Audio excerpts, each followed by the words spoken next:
Please specify a project.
Please select a mission.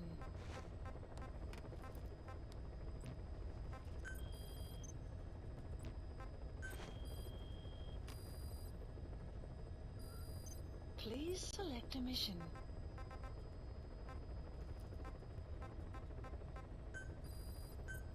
Unit dispatched.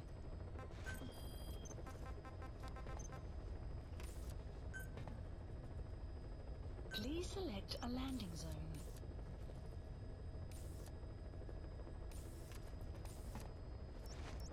Heading to Afghanistan.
Deploying.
Please select a mission.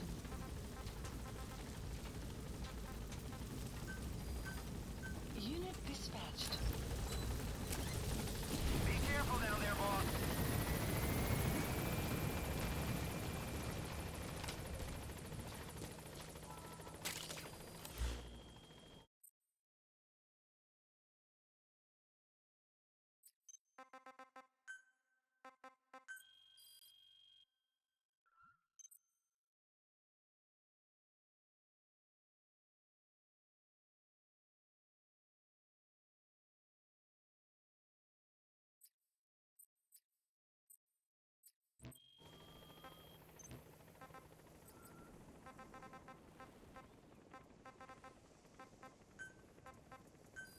Please select a deployment point.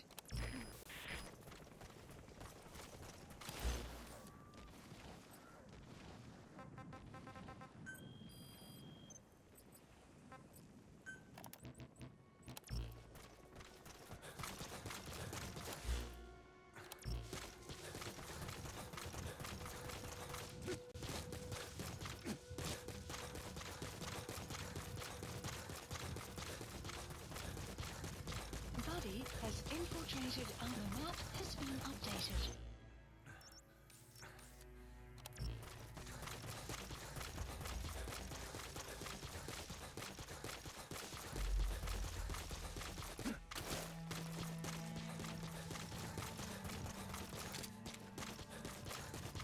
Enemy presence detected.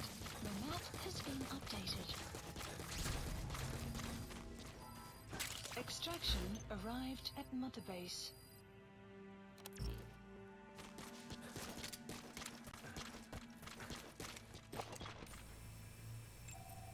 Analysis complete.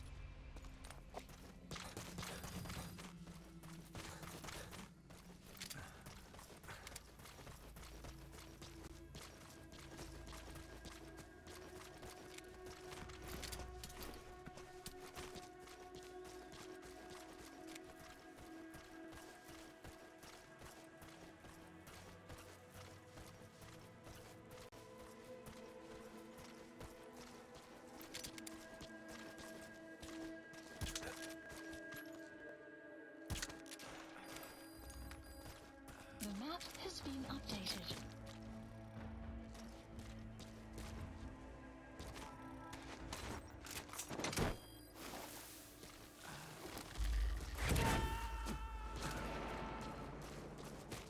Enemy presence detected.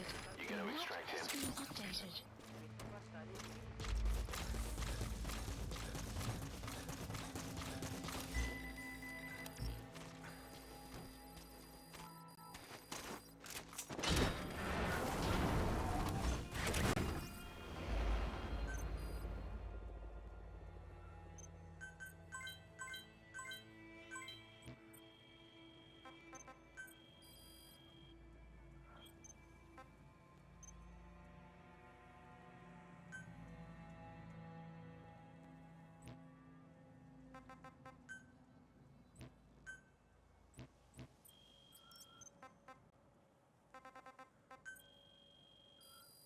Please select a mission.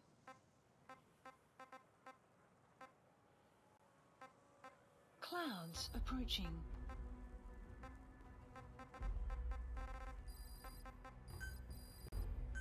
Unit dispatched.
subject on board.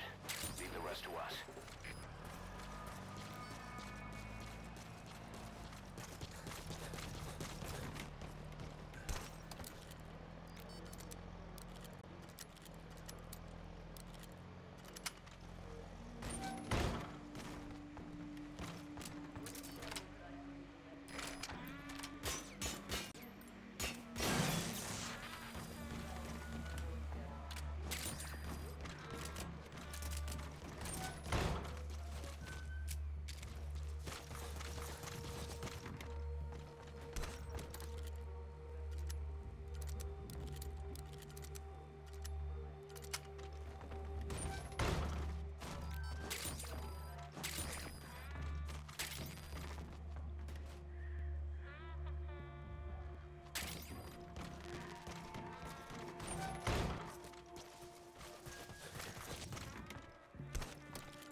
Please select a mission.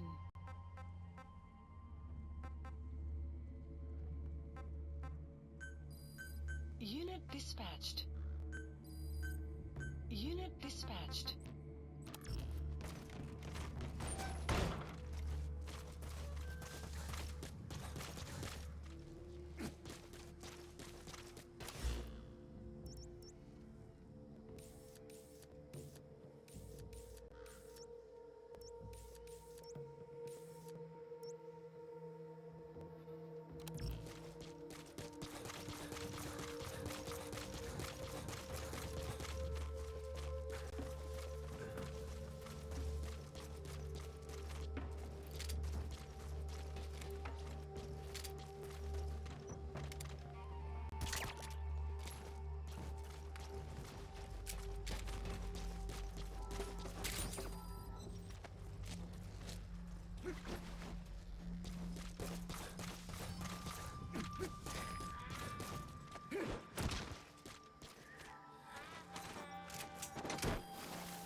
You gonna extract him?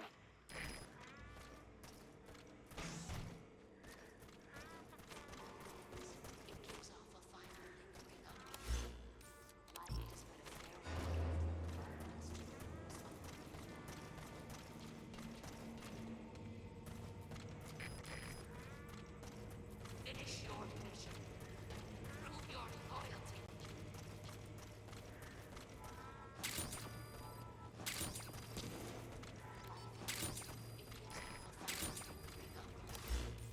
Life is but a farewell gift from darkness to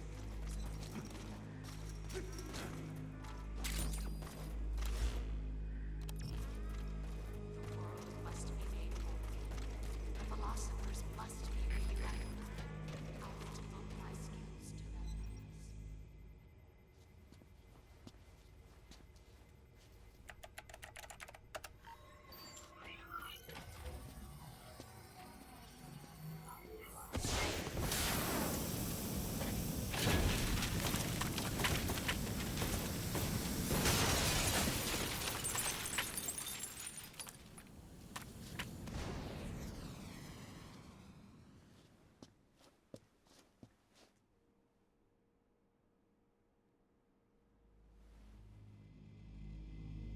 AI pod launch confirmed. We'll pick it up. I wonder what kind of secrets are buried in it. I'll let you know if we learn something. Got a report from the intel team. Remember how the man on fire was crushed by Sahelanthropus? Extraction Well, the Soviets arrived recovered at his body. Motorbase. Could he really be dead? Development project Boss, has been head added. for Yaha Ovu's supply outpost and secure the man on fire's body. If Skullface was right, and a thirst for revenge can turn a man into a demon and keep the dead alive, and this man on fire who's been coming after us ever since you woke up, well, that just might be what's left of our old friend Volgan.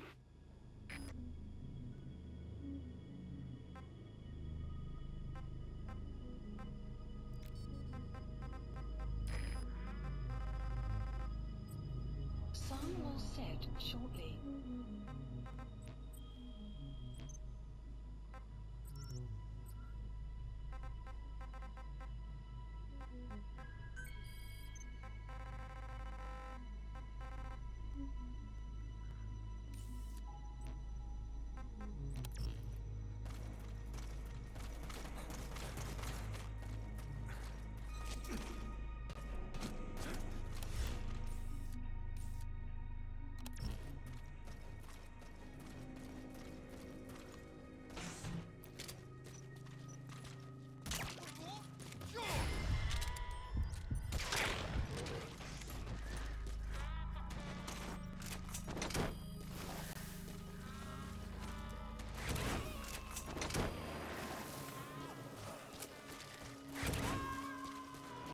Subject on board. Leave the rest to us.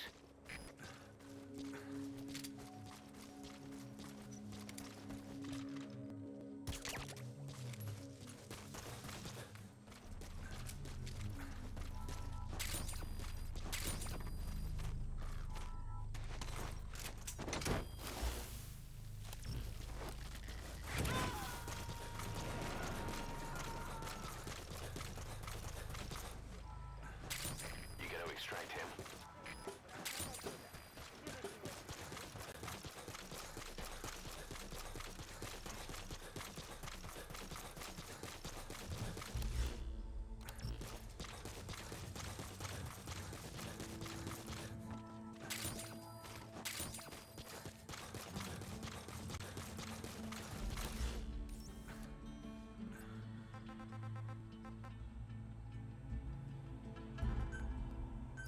Please select a landing zone. Support helicopter Roger. requested.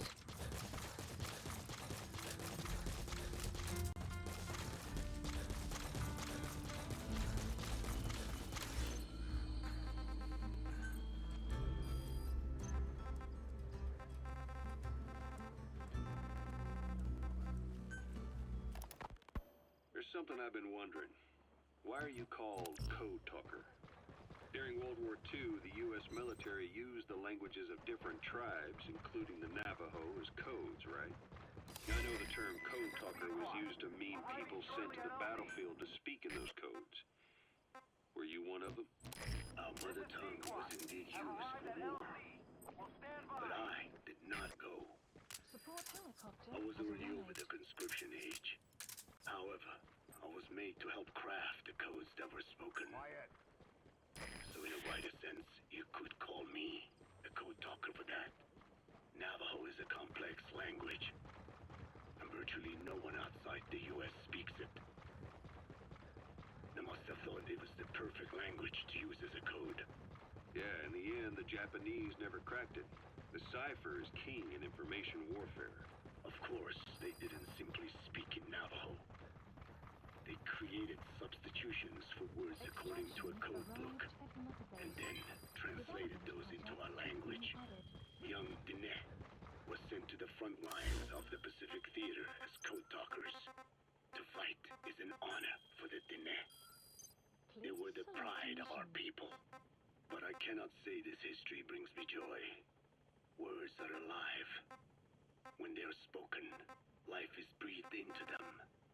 They become a part of the listener. Our words were transformed into lifeless ciphers and used for war. This, after the Black Ana spent generations suppressing the language. Yeah, I'm sorry. So I guess we shouldn't be calling you Code Talker, huh? No, I do not mind. The reason Skullface called me Code Talker was because I also am responsible for coding language into the vocal cord parasites. I am the same as those young warriors, used for a cipher's sake. I must never forget that. The name, Code Talker, is a lesson carved into my being. You said Skullface ordered you to weaponize the vocal cord parasites. But you also said he wasn't the reason. And he wasn't. I was seduced by the parasites. That is a fact. How? You mean from your curiosity as a scientist? That I cannot deny. But there is more to it. The story goes back to the 19th century, to my earliest memory. One day, a man from the government visited our Hogan, our home. I cried as he yanked me from my mother's arms and took me away to an Indian boarding school. From that day forward, I became George. This was the name my teacher gave me. I was forced to give up my Diné name, forbidden from speaking anything but English. If we dared utter a word of filthy Navajo, the teacher made us eat a bar of soap. Yeah, that was the U.S. government's education policy for Native Americans. To erase our Select words unit. was like erasing our dismissed. people. Their education was tantamount to Select ethnic unit. cleansing. Over time, dismissed. the overt persecution of our language stopped. But to this day, it continues to be eaten away by the lingua franca, that is English. Many of the Diné outside the reservations can speak nothing else. And it isn't just our language. Across the world, minority languages are being destroyed by dominant languages. Many are on the verge of extinction. Enter the vocal cord parasites. Yes, I began thinking that minority languages needed some sort of deterrent against dominant languages. In order that their peoples and cultures would survive. It was then that I came across literature at the foundation claiming that man acquired language thanks to a type of parasite, one that distinguishes between languages as a precursor to reproduction. If I could just resurrect it, make it more pathogenic, I would have my deterrent against English. But I failed to hide that aim from Skullface. He noticed. Yes, I wanted to retaliate against the English language.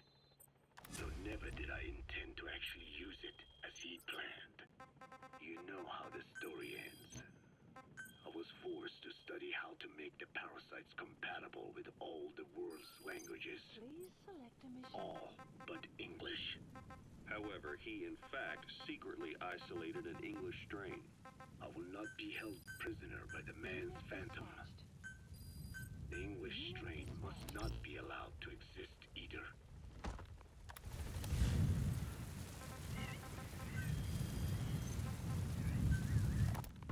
A ruler's greatest wealth is not money or land. It is the number of individuals under his control. Subjects who work, consume, are there to be used as pawns in war. For a capitalist ruler, his people's power becomes his power. You are the same. With your diamond dogs, you spin it with your speeches. But what you're doing is bringing as much talent as you can into your little domain. Every person another feather in your cap. Yes. Since ancient times, every civilization's ruler has had the same idea. When people unite under one will, they become stronger than the sum of their parts. And the one will is the ruler's will. And what do rulers use to bring people together? Language.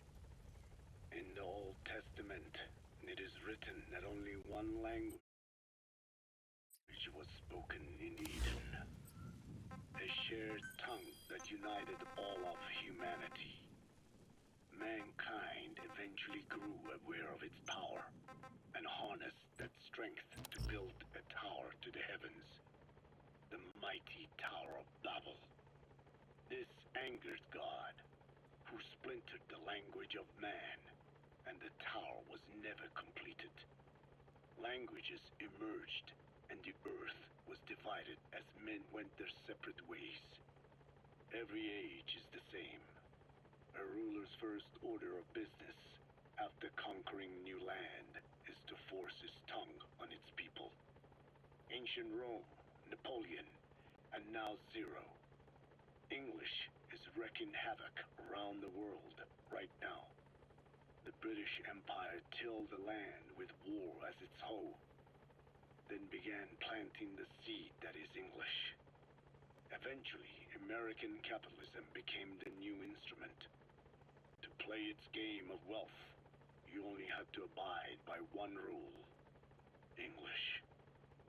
By exploiting people's desires, English has become a leash that people gladly wear around their necks, it would seem.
Please select a mission.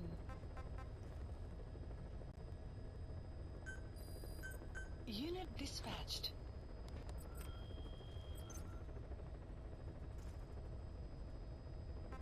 Please select a landing zone.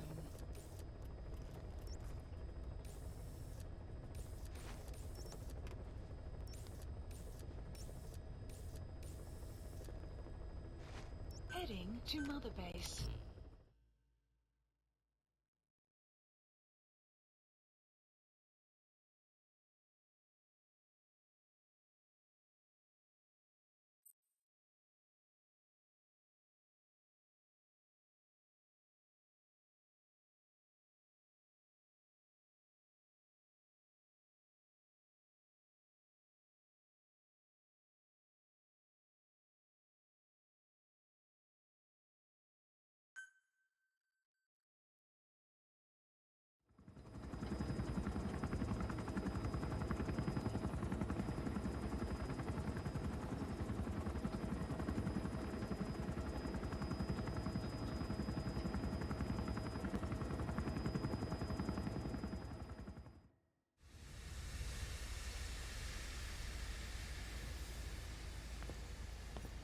Stay back. It's too dangerous. Hey. Back up, kid. I said no. You have to stay back.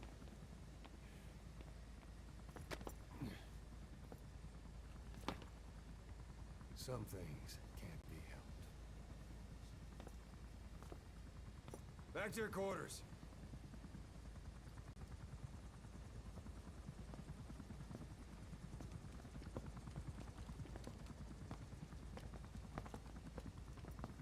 What's going on? Shabani. Mayaka 9 Kingo ya Shabani. It's down there? tank at the bottom is filled with chlorine disinfectant. One whiff and you'll suffocate.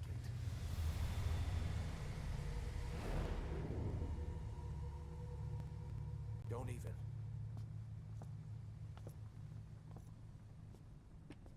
How could you let it fall down there anyway?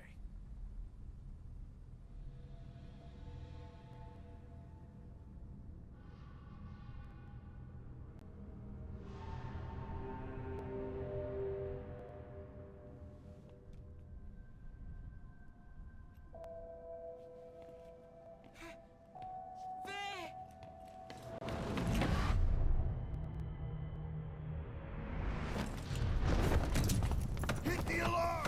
No! You go down there, and it is over. Boss! Hey! Listen to me!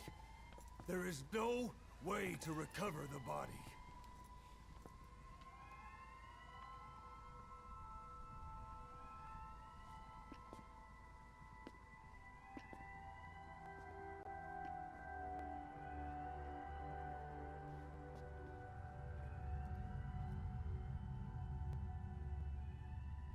What kind of stunt was that? Trying to panic us?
Look. Here.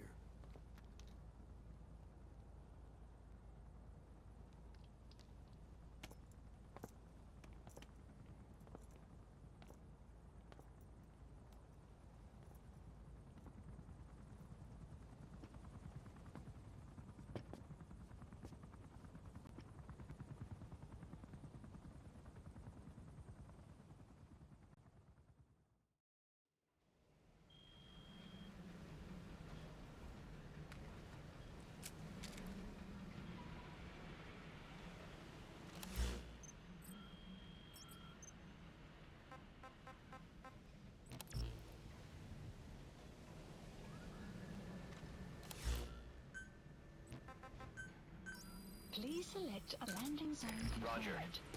This is B-Quad. Arriving shortly at LZ.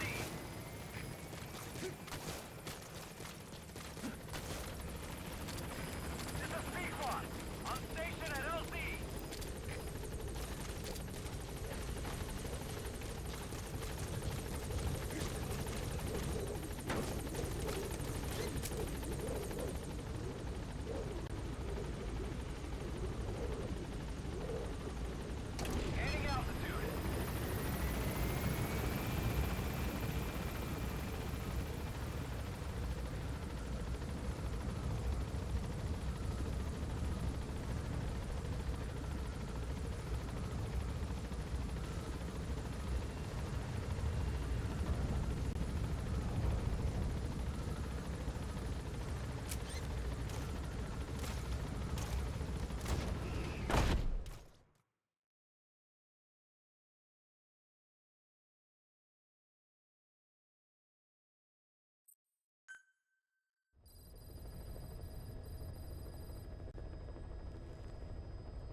Please select a landing zone.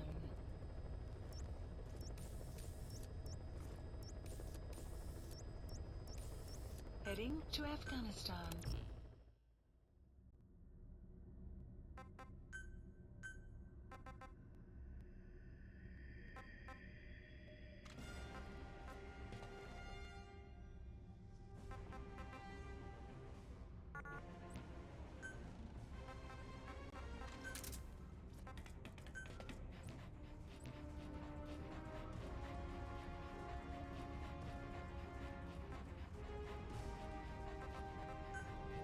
Deploying.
Please select a mission.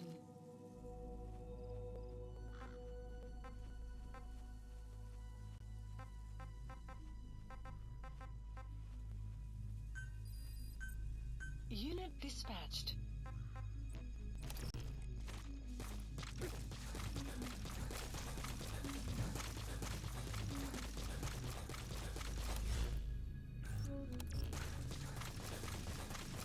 Enemy presence detected.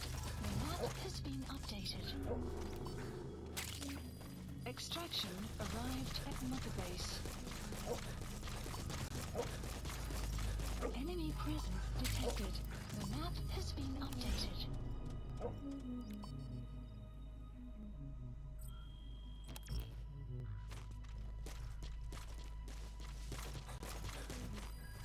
Enemy presence detected. The map has been updated.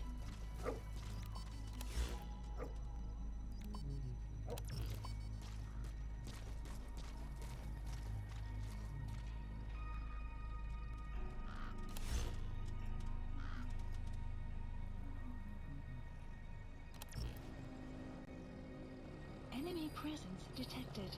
The map has been updated.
mission.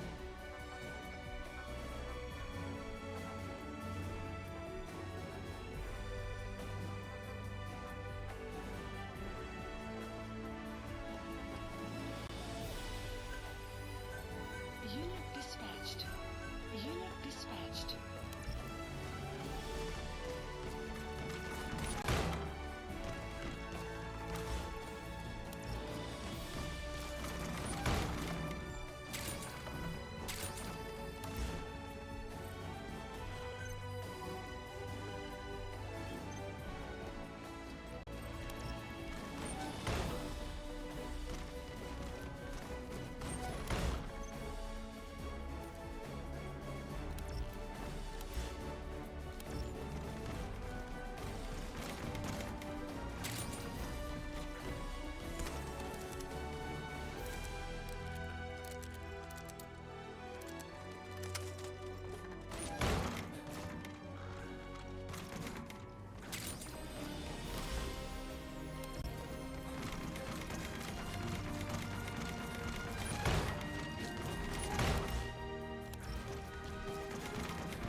Some will rise momentarily.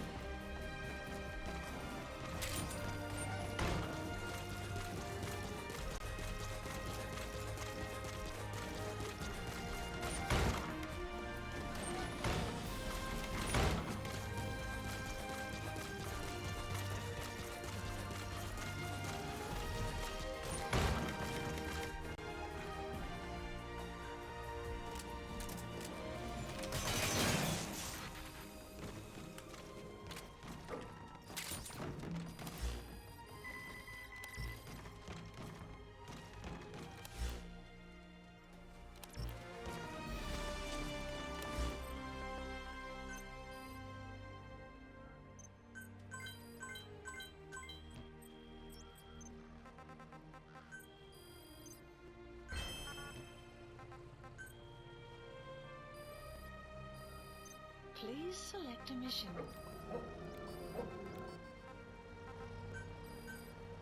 Unit dispatched.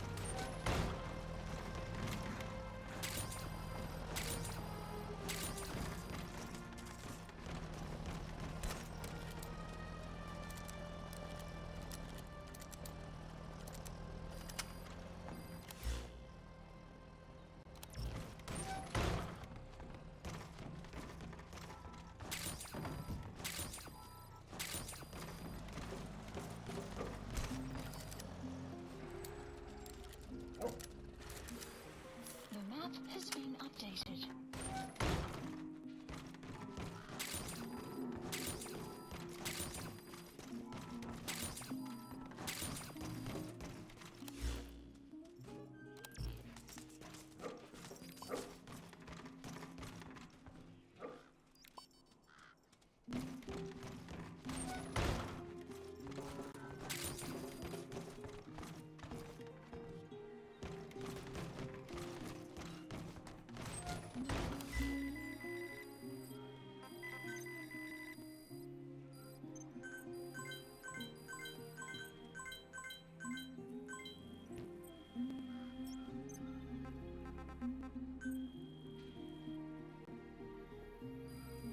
Please select a mission.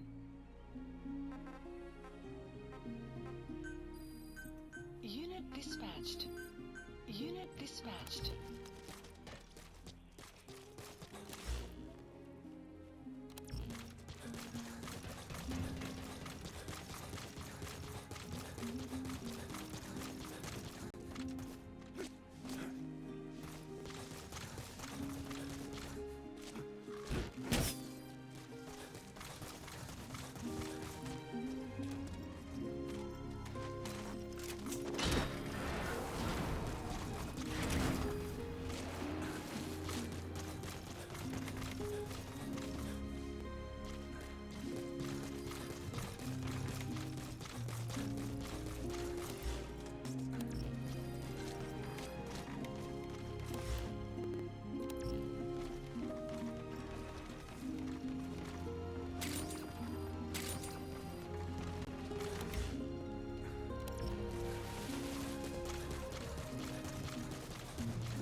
map has been updated.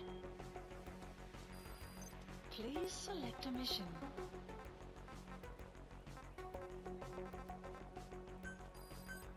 Unit dispatched.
Caution.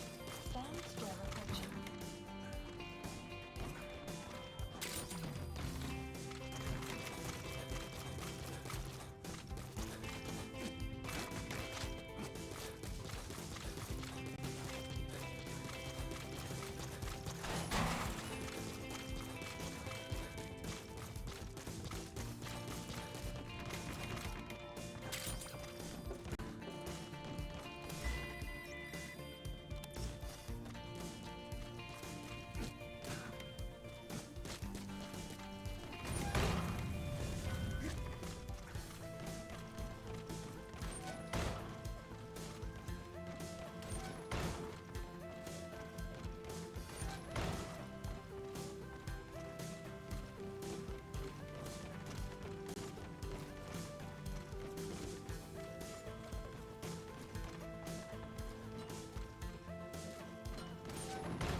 Clouds approaching.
Extraction arrived at Mother Base.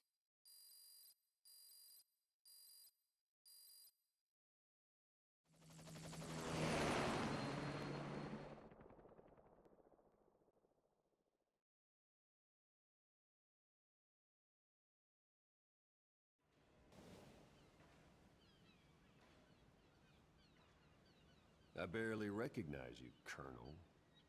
Skullface used your thirst for revenge against Big Boss, did he?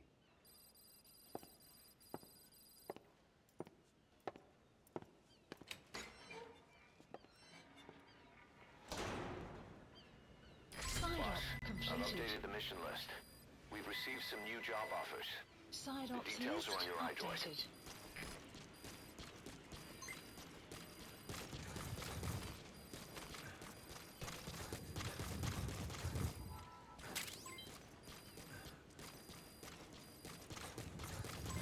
Development project has been added.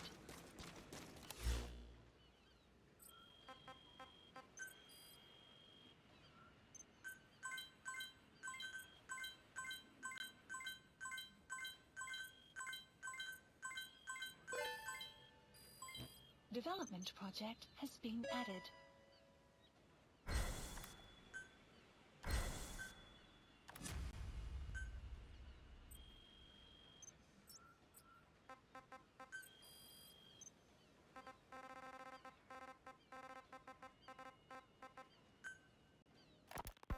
Volgan, the GRU colonel, was burned alive with a Shagohod during Operation Snake Eater 20 years ago.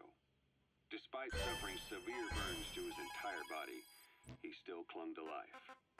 After you left Seleniarsk, Volgan's body was taken to a research institute in the outskirts of Moscow. But modern medicine couldn't explain why he was still alive. Not that the colonel was any ordinary man to begin with. That constant electric current he had running through his body that he could unleash at will. To be honest, I was always uncomfortable around him. Thought I might get electrocuted just by standing nearby. The institute studying him was tasked with investigating and developing human paranormal abilities. The comatose Volgan was used to further the Soviet Union's research into such abilities. But not long ago, the facility burned to the ground. And Volgan's body was never found among the rubble, even though the fire started in the room where they were keeping him. Please This select occurred at mission. around the same time you woke up. If Skullface was right, and a thirst for revenge can turn a man into a demon and keep the dead alive, and this man on fire who's been coming after us ever since you woke up, well, that just might be what's left of our old friend Volgan. It's not over yet. Back in '64, in Seleniarsk, you brought his plans for a utopia down in flames. That grudge is what's keeping him Please alive. select the mission. The day the research facility holding Volgan burned down, a Soviet jumbo passenger jet happened to crash nearby, far away to the north of that hospital in Cyprus. On board the plane was a young boy who was being studied at the same facility. The plane fell to Earth from over 8,000 feet, but the boy's body was the only one not recovered. At almost exactly the same time as the crash, Volgan awoke in that facility. According to the Research Institute's documents, the gifts this boy demonstrated included psychokinesis and telepathy. To protect his mind from being inundated with Select other people's unit. thoughts, he always wore a kind of gas mask. A rudimentary form of psychic insulation, apparently. We don't know where this boy is, but if Skullface is connected to him, we may cross paths with him yet. This boy is part of a new age, where nothing we understand about the world makes sense anymore. Don't let your guard down.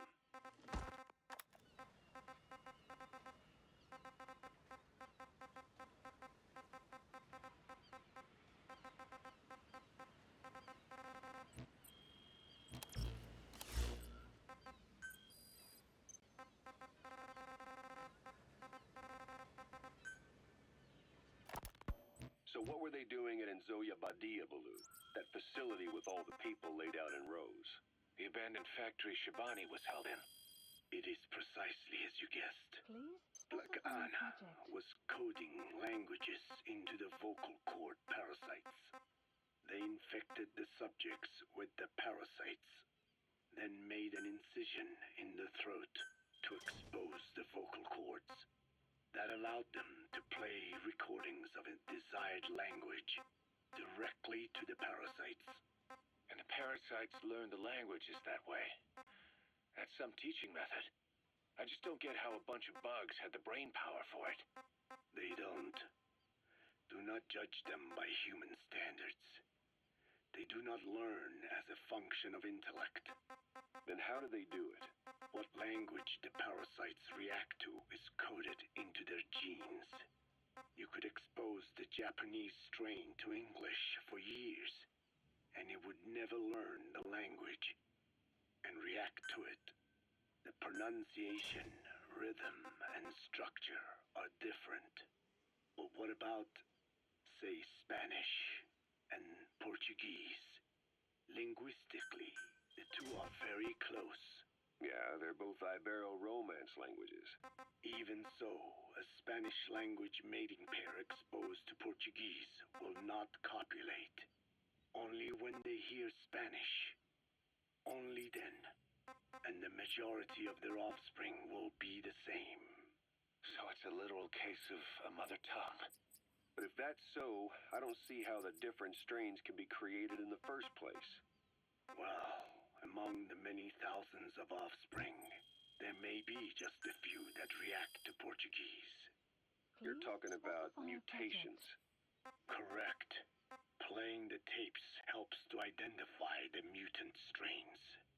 Those specimens are then isolated and bred with one another. From their children, specimens that react more strongly to Portuguese can again be selected and bred. Repeating this process creates a strain that reacts solely to Portuguese and never to Spanish. Mutation and selection. No different to breeding roses. So you kept increasing the change over the generations, adapting them to languages from all over the world. Must have taken a hell of a lot of patience. More like patience. Just how many died for this? There's something I still don't get. In order to tell which larvae will react to Portuguese, you'd have to let them develop and then see which copulate.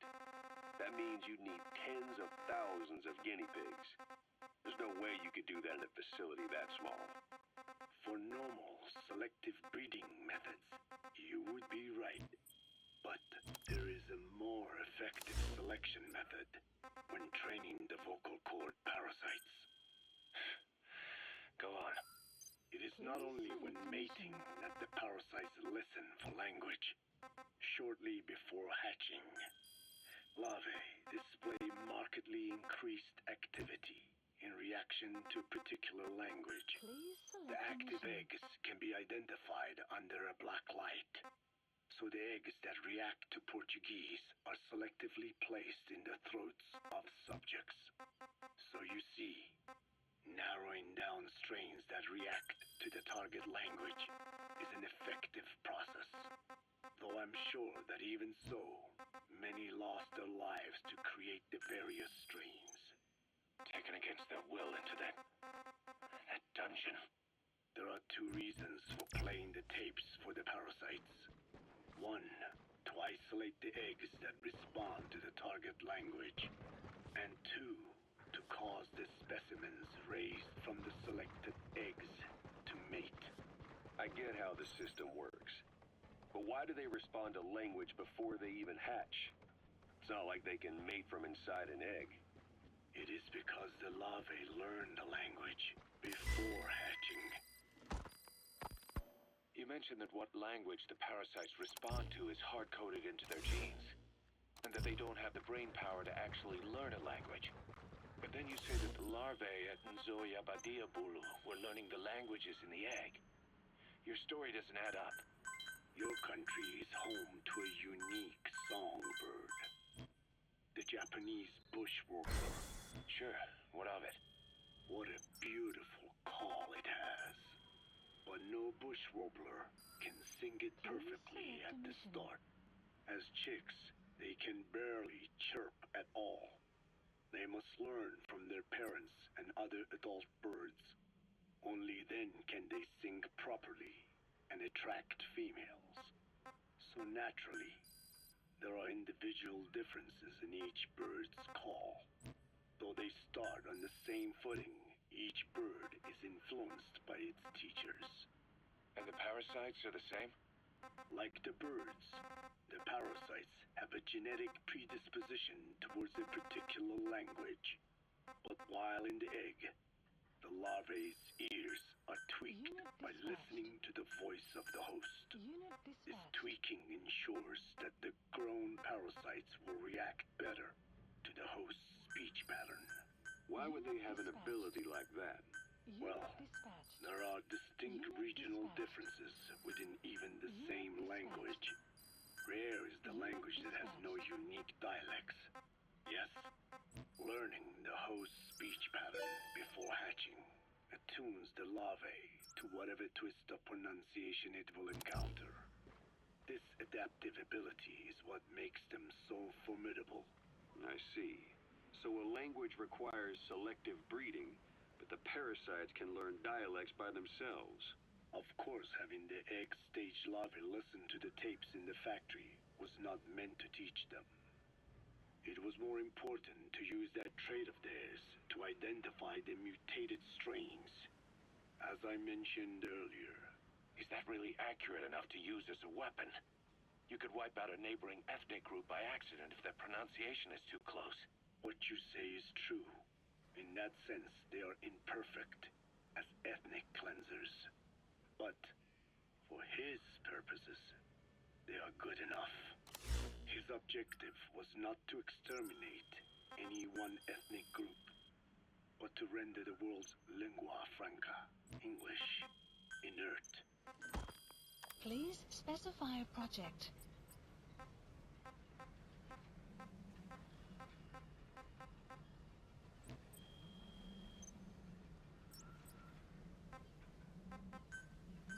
Please the landing's weather will Roger. clear shortly.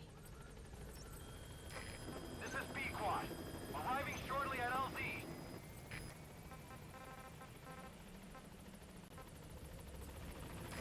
This is B-Quad. On station at LZ.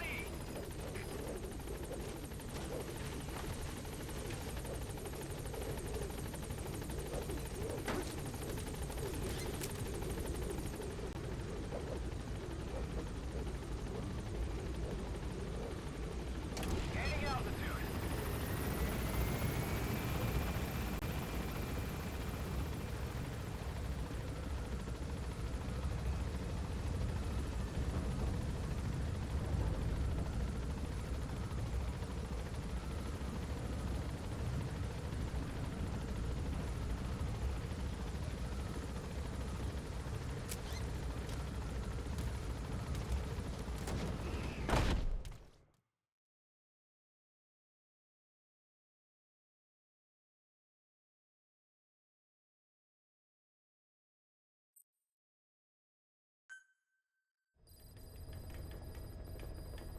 Mission list updated.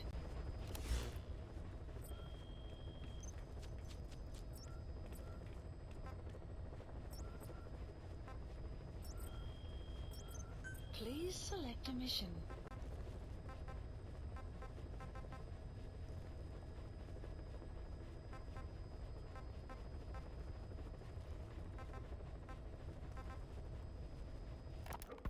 Boss, research materials have been stolen from Code Talker's mansion. The materials were packed into 2 containers and hidden in the jungle southwest of the mansion. You have to recover those containers. The pickup crew coming for those documents is none other than XOF. That's right. They're still active, even after Skullface's death. Now that he's no longer in charge, their original chain of command has been restored. Meaning if XOF gets those documents, Code Talker's research ends up in Cypher's hands. According to Code Talker, the research papers stored in that mansion account for over 50 years of study. The problem is the vocal cord parasites. If the papers documenting that research fall into Cypher's hands, they'll take another long, hard look at them. The ethnic cleansers we thought were history will become a reality. America, Zero, will have a weapon far more powerful than any nuke. Even worse, if this knowledge were to leak, the world, humanity, can't be entrusted with this kind of power. Recover the containers before the enemy extraction choppers arrive.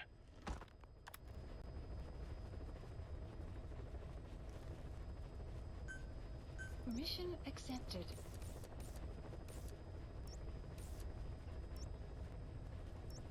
Heading to Central Africa.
Deploying.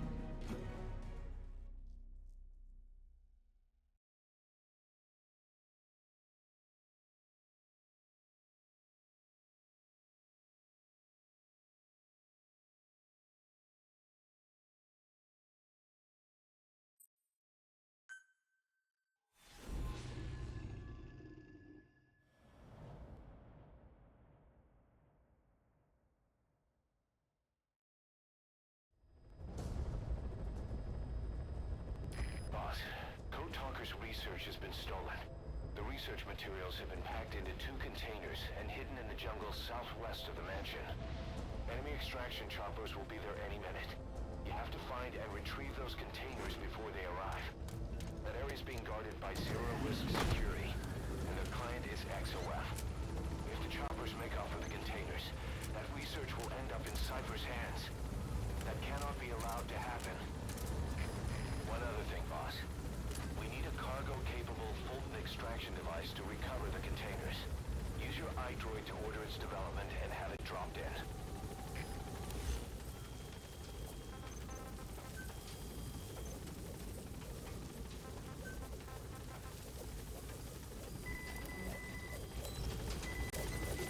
Be careful down there, boss! The map has been updated. Please select a deployment point.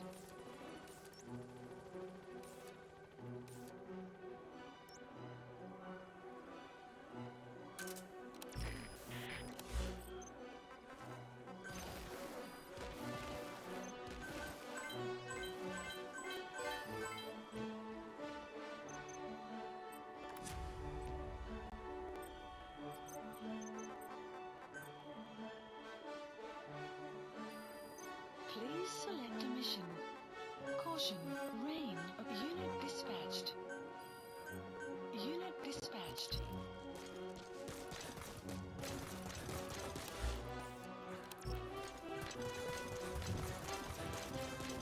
Buddy has infiltrated our map has been updated. Enemy presence detected. The map has been updated.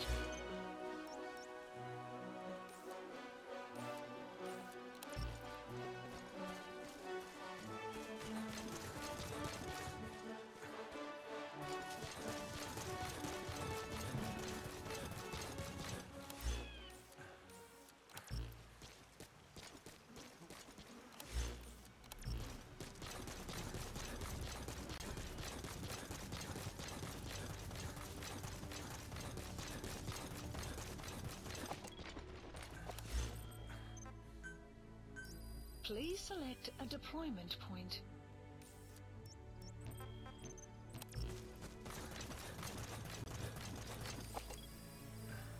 The map has been analysis They must complete. know where the containers are. If you can just Analysis squeeze it out of complete. them. Analysis complete. Enemy presence detected. The map has been updated.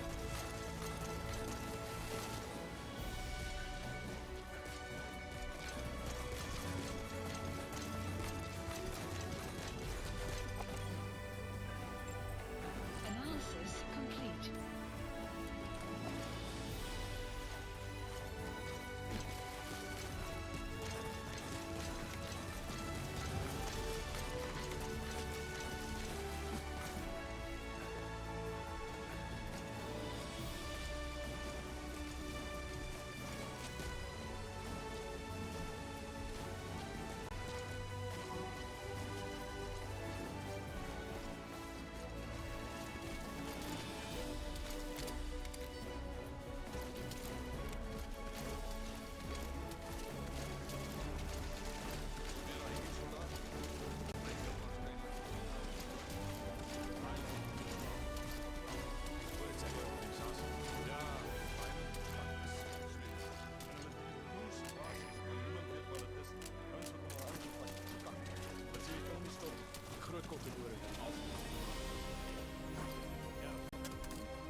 Subject on board. Leave the rest to us.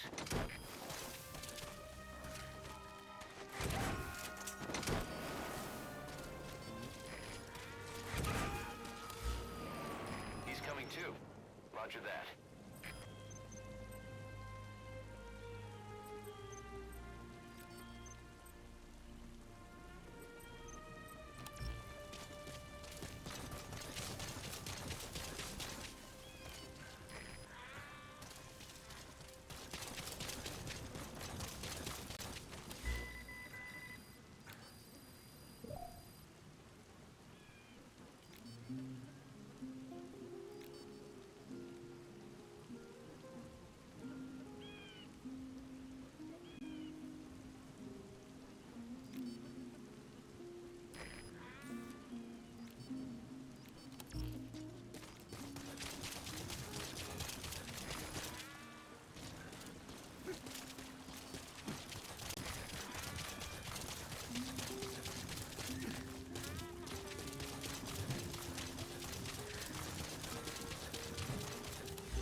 Subject on board. Leave the rest to us.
extract them both.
Analysis Guards, complete. you must know where the Analysis containers complete. are. If you can just squeeze it out of them.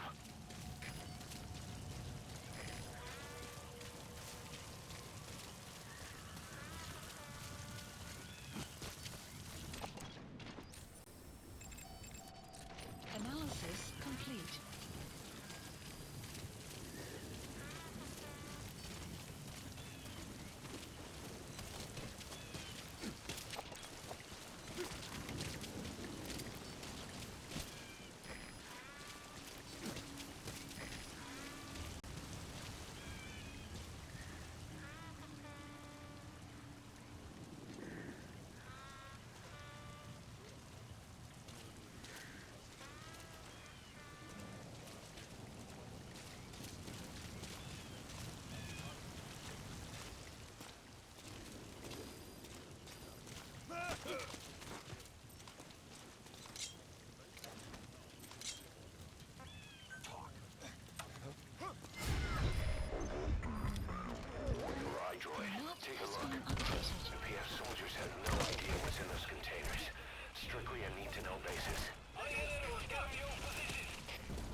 Please select a deployment point.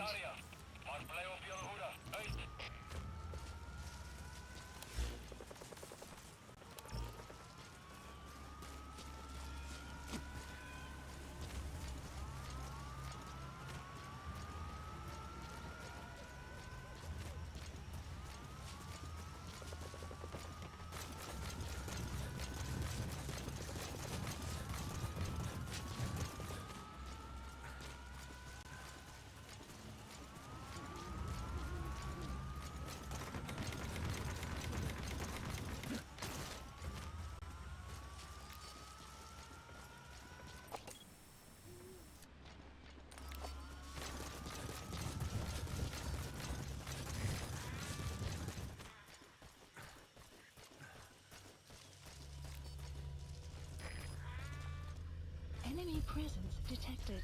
The map has been updated.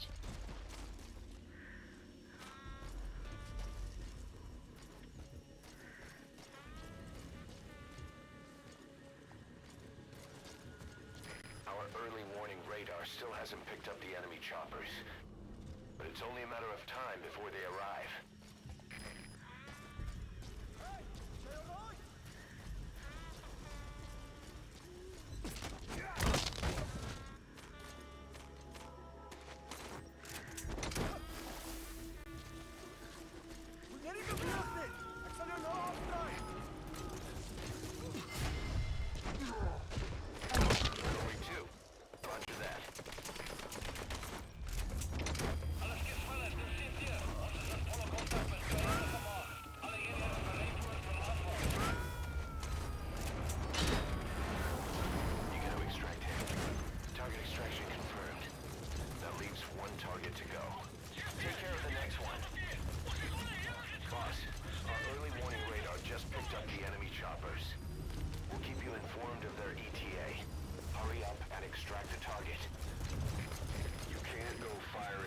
XOF choppers.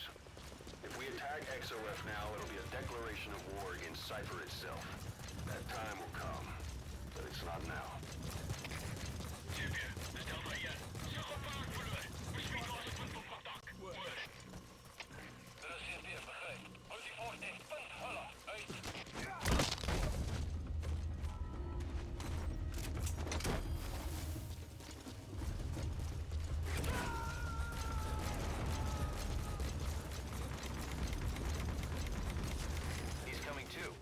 Roger that.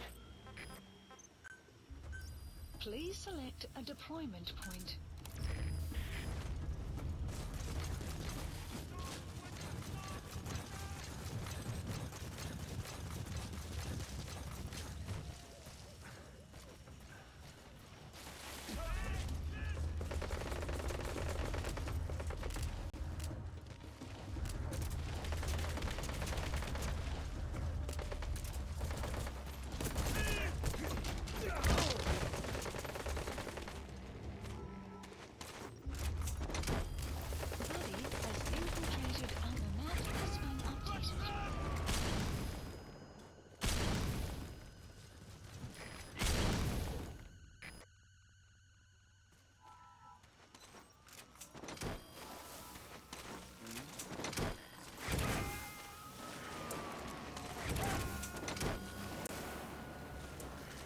Subject on board.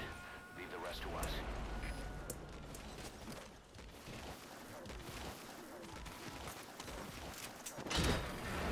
Boss, you don't have much time. All right. Target extraction confirmed. We've avoided the worst possible outcome. Exfiltrate the area. Go ahead and call the chopper. You can also exfiltrate the mission area by land. The map has been updated.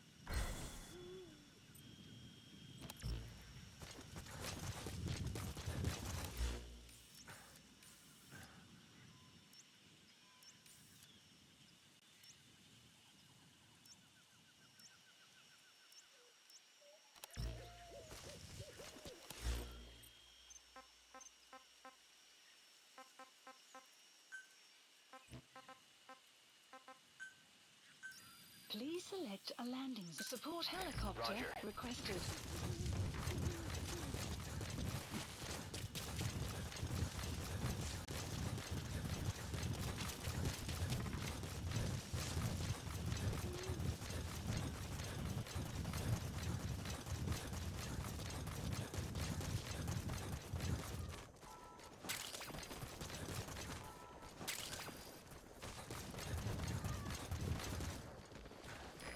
This is B-Quad.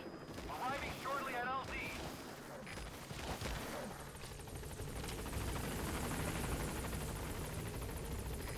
This is B-Quad. On station at LZ.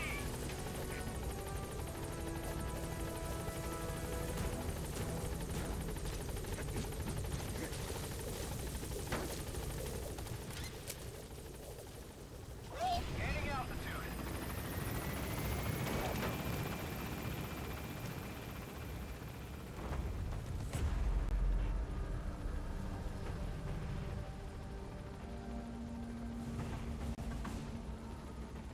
Departing.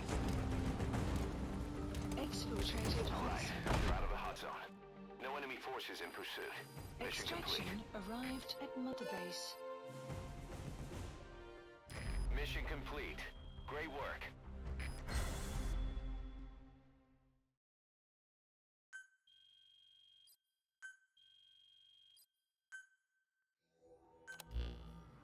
Boss, we got Code Talker's research materials back in one piece. The medical team has them under lock and key in the quarantine facility. The materials should help their research into the vocal cord parasites. Cypher won't be getting their hands on them now.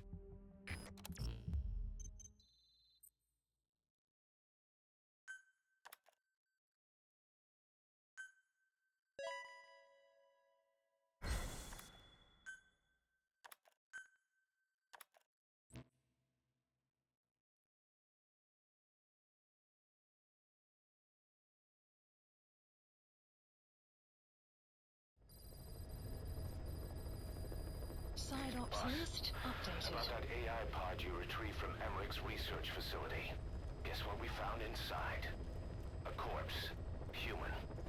The pod maintained a low internal temperature the whole time, and very little outside air got in. That would have slowed down decomposition. Still, the remains were mostly skeletal. Estimated time of death is between 6 months and a year ago. We put the screws to Huey about it. Listen to the tape. Turns out it was the body of someone we knew very well.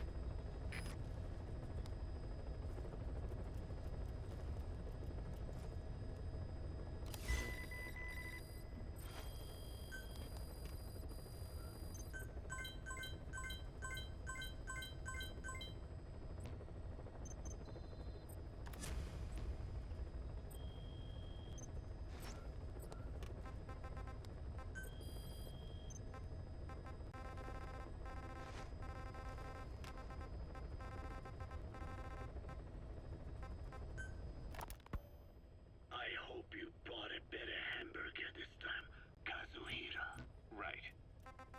Well, The last one was lacking in every way. The patty was too thin, the bun too dry, and the lettuce days old at best.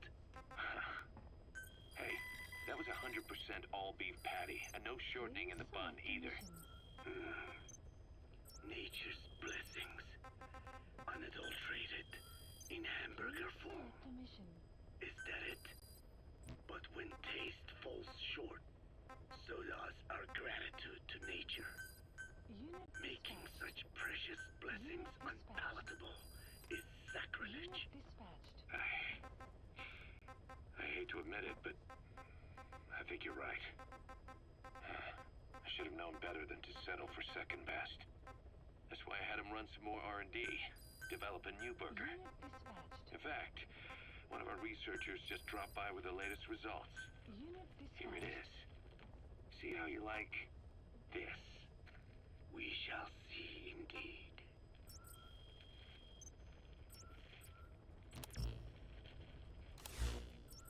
I thank you for this bounty, Mother Earth.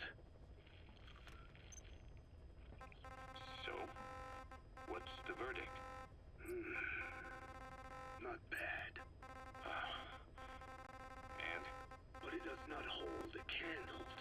ate back home. Everyone's a critic. Damn it. I was sure the Kobe beef... maybe we didn't have enough. If we had any more, we're cutting into our profits. Profits? We'll be taking a loss on every unit. What are you talking about? Huh? Oh, anyway, I'll be back with another round of product. I will be waiting. Did you say product?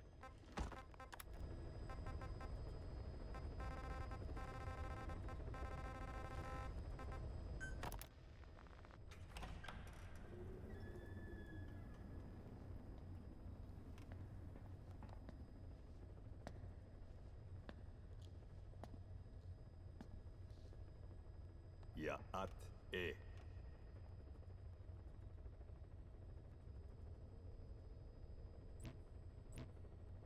You disappoint me.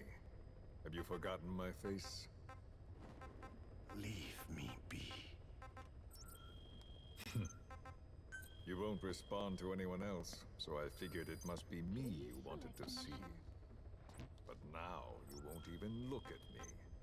Have I not suffered enough? Not until you've eased my suffering first. To tell you the truth, old man, I'm in a bit of a bind. It's about your children. You know what I mean? The parasites. The ones that infect a man's throat, killing him if he speaks their language. They must not be allowed to multiply. You are allowed to live only in order to help me. But you don't want to, do you? So why not choose death instead? Because you want to protect the Diné and their land from me. That's your purpose, isn't it? Don't lose sight of that now.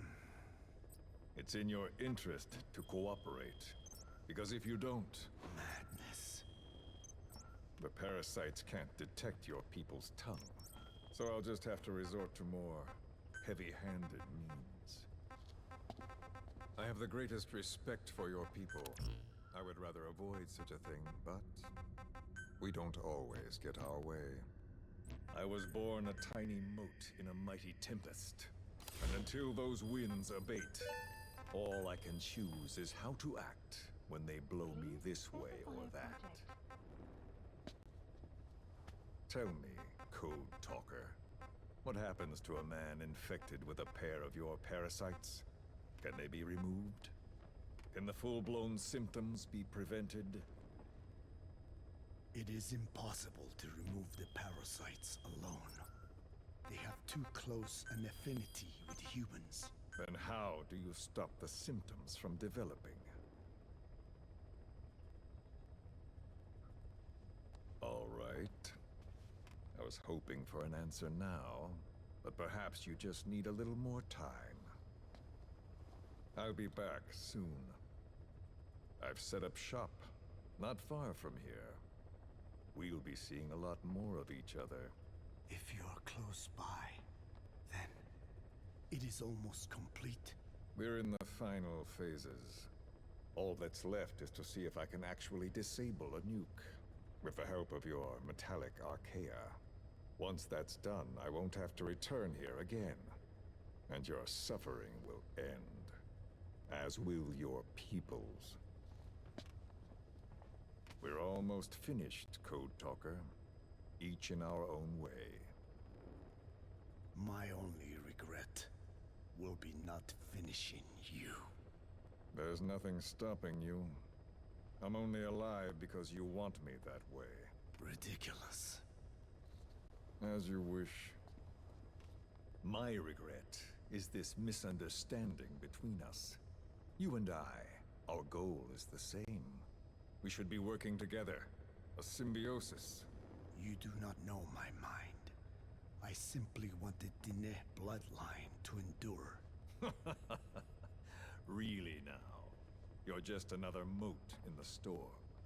How you react to all the slings and arrows, that's what counts. That's why you call those squirming monsters your children.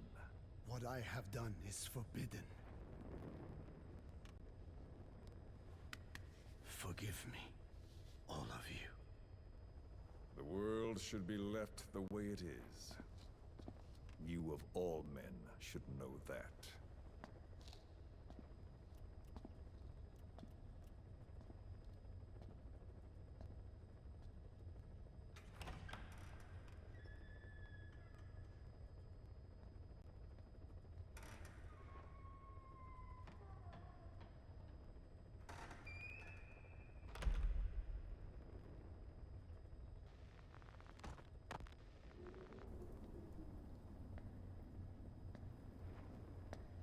Forgive me, but my schedule has changed. The time for grace and good manners has now run out. Please. Torture will not work on me. Surely you know this. Oh, I have no intention of getting rough with you. You haven't been beaten. Your hands aren't even tied. Just like me, you live in symbiosis with countless parasites. What wounds I might inflict, they'll patch right up. You might feel considerable pain, but I've no doubt you can withstand it. Then what do you plan on doing?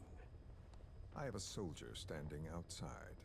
Nothing special about him, except that he always obeys.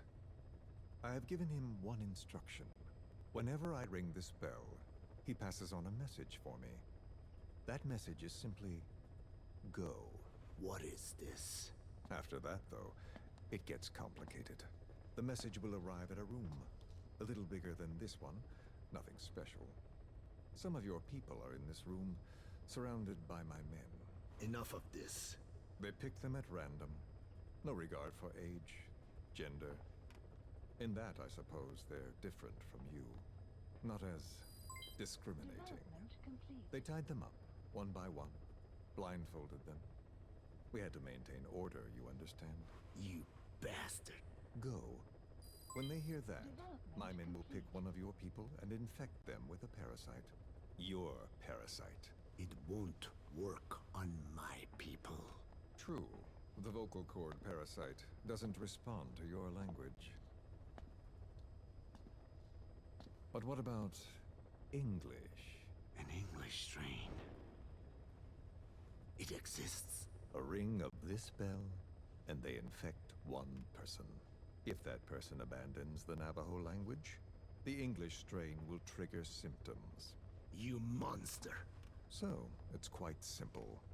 Every time I ring the bell, another of your people is infected. Don't do this. I don't want to do this.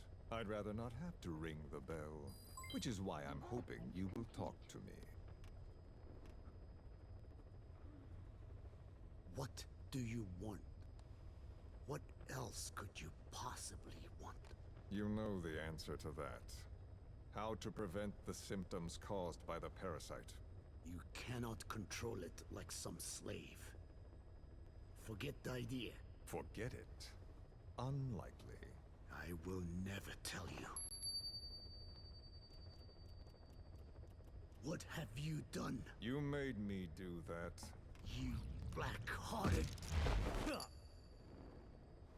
Settle down.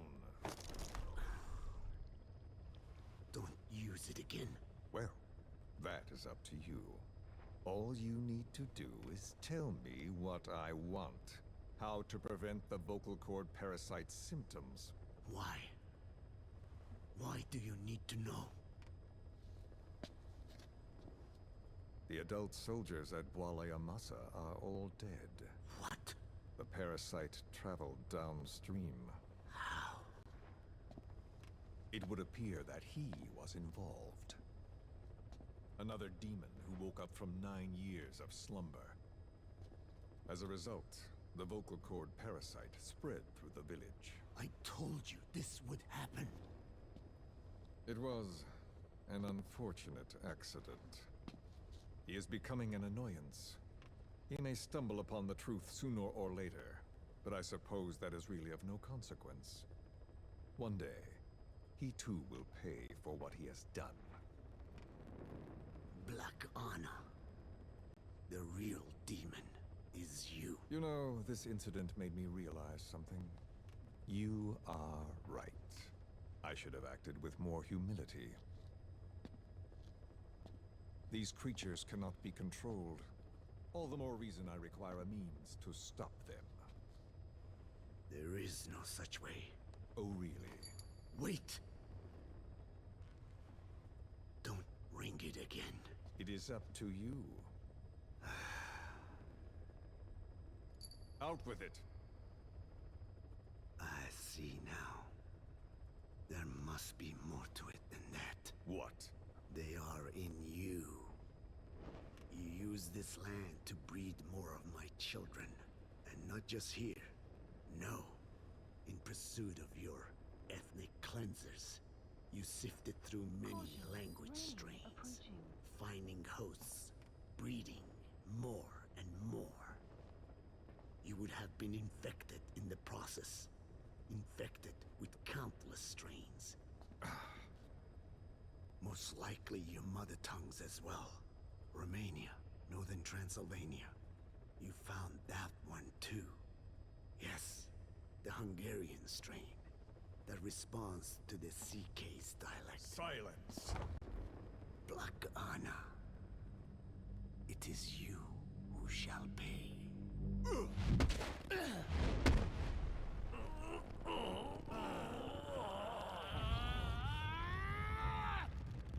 Is this your retaliation, old man? Let my people go, and never bother them again.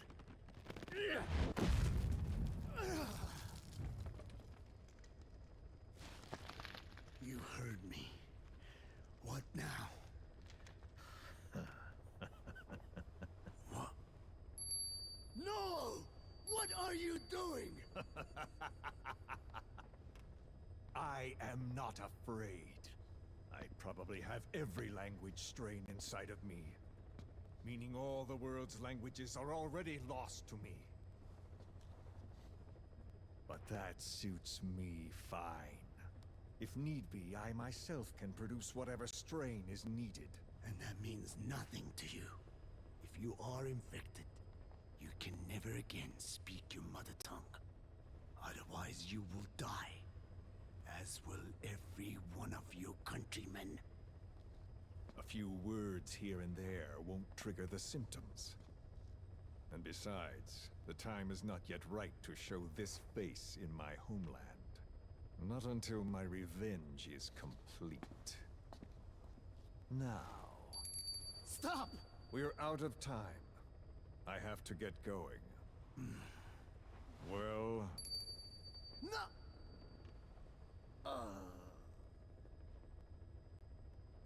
Radiation. It's radiation. Radiation, of course. So it can be used. But how much? I do not know.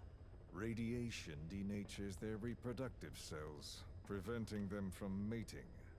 Same principle as the sterilization technique. The reproductive cells are more sensitive to radiation than the rest of the body. But I have not tested it. There is no telling what mutation could result, or how the host may be affected. Not to mention what could happen if this is done post-infection. I don't care. This plan goes into action now. As long as it works, the details can wait. You wouldn't be lying to me, of course, old man. I can guarantee nothing. I owe you my life. My body has been burned on countless occasions, but it survives, thanks to your children. That is why I trust you. Then do not repeat my mistake. What's that? In the West, it is said that the Word became flesh and dwelt among us. In the East, it is said the man of flesh brings spiritual power to words. The people knew back then that these creatures carry the gospel. They do not belong in our hands. They must not be touched. How enlightening. I'll remember that. Consider this my thanks. What are you? Catch. No!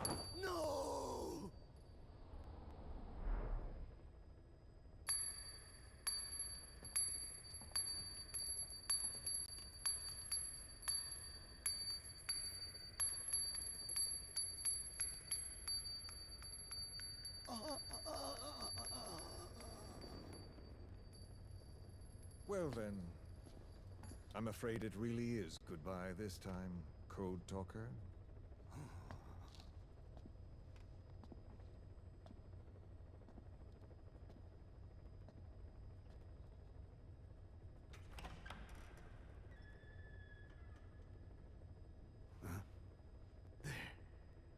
There is no soldier. Huh. Now where did he run off to? Huh? Guess he wasn't as obedient as I thought. There never was any soldier. So long. You! How dare you!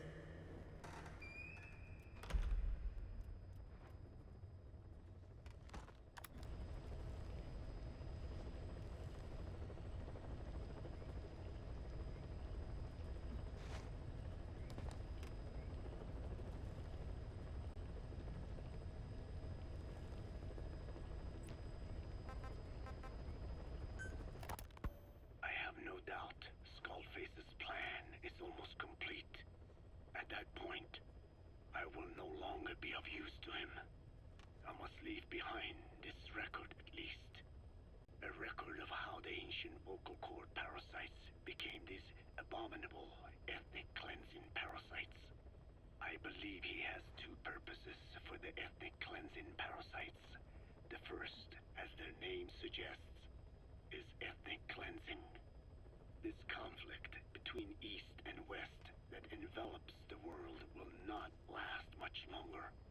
Once the Cold War ends, and the weight of America and the Soviet Union is lifted away, the ethnic conflicts they kept suppressed will all rise to the surface. It is not difficult to imagine that the radical sides will begin cleansing their adversaries. What if an ethnic cleansing parasite matching the language of the aggressors were to be unleashed? The aggressors would be washed off the earth. At the very least, the idea that retaliation could eradicate your people would prove a powerful deterrent. The second purpose is the Englishization of the world. To cipher the organization, this is probably their main use. Man thinks in words, or rather, words are man's very means of thinking. If you erase a word representing some concept, the concept itself disappears from the world. Nishone means beautiful in Navajo, but the image that comes to mind when we say Nishone differs from the Blagana's beautiful. An azure sky, a rolling landscape, lush greenery. The meaning we place in Nishone has its roots in Dene culture. If we lose the word Nishone, the images of our beautiful homeland would be washed away into oblivion along with it, just as Orwell indicated years ago. Cipher, being based in America, is pushing Englishization for this very reason. Suppose all 5 billion people on this planet come to read, speak, and think in English. Their wills could also be streamlined under English. Cipher's control would be all the easier. Economic governance would progress in leaps and bounds. The ethnic cleansing parasites would be a great aid in accomplishing this goal. There is no need to destroy every language besides English. All they need to do is weaken other dominant languages competing with it. Russian, Chinese, Arabic. If people know they risk their lives speaking such languages, they will flock to the lingua franca that is English. Cipher not even focus attention on smaller languages. After all, they are already being eaten away by English. Business, education, film, commodities. English has permeated every area of global society. I can see this when I look at young Dene. Some of them have already lost their grasp of the Navajo language. It is said that over 2,000 languages of the world are facing extinction. This very moment, cultural concepts and forms of expression are disappearing forever. The spread of electronic networks gives greater meaning to Englishization. Networks have no national borders. By basing them on a single language, they can penetrate deeper into and between people. That basic point of unity provides the ideal environment for someone who aims to control people's wills. But how does this differ from building the Tower of Babel? The ethnic cleansing parasites attempt to rob man of his words. Such irony. It was the vocal cord parasites that gave words to him in the first place. Ancient man had no language, unable to produce complex sounds due to the structure of the throat. He could communicate only through simple vocalizations and gestures. Then the vocal cord parasites infected his larynx. Man's transition to walking upright did not gift him solely with intelligence, but also with his voice. At the time, the vocal cord parasites never harmed man. They merely took a small measure of nourishment. In fact, you could call it a symbiotic relationship. Some animal species use particular vocalization patterns to attract the female and reproduce. Songbirds, certain insects, and also the vocal cord parasites. The difference is that the parasites themselves did not produce sounds. Rather, they had their hosts, man, do it for them. Once secure on the human host vocal cords, a male vocal cord parasite caused the host to produce a certain sound pattern, something like a warble of a bird. Meanwhile, females parasitizing other host pharynxes need only wait. Upon hearing the sound pattern of an attractive mate, they would manipulate their hosts into making contact with the person it came from. The female traveled through his host's saliva to the other host's vocal cords, where the male was waiting and the pair copulated. We can only imagine how the female manipulated his host, but it was probably through smell. Smells traveled directly to the limbic system via the olfactory cilia in the nasal cavity. Volatile compounds released by the female would stimulate the limbic system, which controls instincts, making the host feel amorous. This kind of sexual selection naturally led to competition between the male parasites. Males that had their hosts produce sounds perceived by females as more attractive succeeded in copulating and producing offspring. Evolutionary traits caused by sexual selection are curious. The peacock's feathers, the mannequin's dance, the firefly's luminescence pattern. Even with courtship behaviors that are not advantageous to survival, those individuals that excel in them produce offspring, and it escalates with each generation. The same was true of the vocal cord parasites. Courtship vocalization rhythms and intonations became more sophisticated, and in order for man to produce such sounds, they had to alter his vocal organs. By lowering the position of the larynx and developing resonating chambers, they enabled more complex pronunciations. But that was not all. The vocal cord parasites activated a transcription factor that would later control man's language ability. A protein that, due to its appearance, is called forkhead box protein P2, or FOXP2. Activating this transcription factor led to the development of brain function capable of creating sophisticated frequency changes. This was the pinnacle of the vocal cord parasite's prosperity. However, this sophisticated pronunciation control was too useful for man to ignore. Once human sexual activity ceased to be only seasonal, and having lost pigment-based sexual characteristics, distinctive vocalizations became the most effective means for humans to attract mates as well. Combined with logic pathways hardwired into the brain, or universal grammar, it was not long before advanced communication was possible. This was the birth of language. Luckily for man, it was around this time that a particular retrovirus was circulating. While not lethal, it infected not only man, but the vocal cord parasites as well. It is presumed that this virus removed part of the parasite's DNA and reverse transcribed it into man's reproductive cells. It was a vector. Among the genes it transcribed were the ones responsible for the production of language. The vocal cord parasite's vocalization genes were written into the human genome. The parasites were no longer of any use to man now.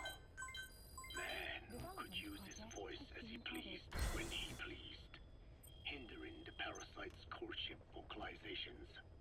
Having lost their opportunity to reproduce, the parasites died out, leaving behind only the transcribed genes. The vocal cord parasites were once in symbiosis with man. Its genes even became a part of his. Humans and parasites are extremely close. As such, it will be extremely difficult for man's immune system to eliminate the vocal cord parasites. Even cutting them out will be no simple matter, which is exactly why these ethnic cleansing parasites are such a formidable weapon. The rise of the vocal cord parasites goes back approximately 300 million years to the Permian period. At that time, they were not even parasites, but predatory autotrophs. They are believed to have been the common ancestor to the Pentastomida and the Cyclops genus of copepods. However, Earth's environment underwent a violent change at the end of the Permian period. The cause is unclear, but evidence suggests that over 90% of the Earth's organisms at that time died out. The most pronounced threat to the protoparasites was the severe reduction in oxygen concentration. The result was cladogenesis, a splitting that gave birth to a new strain that could parasitize other organisms' respiratory apparatus. This survival tactic helped lower their oxygen consumption, and inhabiting the throat kept them securely in contact with inhaled air. The best survivors were those that parasitized the reptiles that flourished at the time. Entering the Triassic period, the reptiles evolved into dinosaurs, and the protoparasites shared in their success. Dinosaurs developed respiratory organs called air sacs to adapt to the low oxygen environment. These in particular helped the protoparasites thrive. But another trial awaited them. The end of the Triassic period saw another drastic change in the Earth's environment. For most parasites, the male and female take the same host. Many are, in fact, hermaphrodites. Originally, the vocal cord parasites were as well. But for any strain to ride out a severe environmental change, it must secure a steady pool of genetic diversity. Another split. Now the newest strain procreated with mates found in other hosts. And in order to increase its encounters with those mates, the new strain utilized the voice of its host. They came to inhabit the host's vocal cords. This truly was the birth of the vocal cord parasite. The parasites developed the host's pharynx to form resonating chambers and used them to produce sophisticated mating calls. The relatively upright posture of the dinosaurs was important in this, because the crooked L-shaped pharynx was more suited to the development of resonating chambers. These developments ushered in a time of great prosperity for the parasites. But for the third time, the parasites had a major hurdle to overcome. The meteorite impact at the end of the Cretaceous period, which spelled the end of the dinosaurs. With their hosts extinct, the vocal cord parasites had no option but to find a new habitat. Birds, as genetic successors to the dinosaurs, with functioning air sac apparatus already in place. Birds were the perfect choice. But the parasites could not survive in birds that flew at high altitudes with thinner air. So they parasitized ground-dwelling birds and altered their respiratory system for the sake of reproduction. They gave the birds the means to produce sophisticated sounds. The syrinx responsible for chirping. This is the proof that points to activation of FOXP2 in songbirds as well as humans. The Cenozoic era began with a rise in oxygen concentration, which helped mammals to evolve and increase in size. The parasites then shifted to humans as a more effective host. Humans' bipedal upright walking meant that our throats could support larger resonating chambers.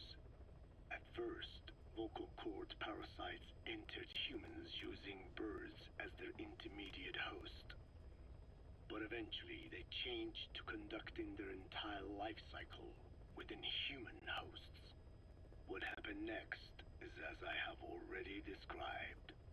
People took the vocalizing prowess given them by the parasites and made it language. And once the parasites could no longer use it as their mating call, they died out. Or in other words, the parasites overcame all evolutionary hurdles except humanity. Skullface shared his opinion on this matter. He said the Ethnic Cleansers Project was sure to succeed. After all, the parasites had a grudge against us humans. To think we awoke them after such a long slumber, just so they could sate their thirst for vengeance. It is terrible, unforgivable, and yet, it is what I have done. I learned of the vocal cord parasite's existence in literature belonging to the Foundation. It was little more than a theory.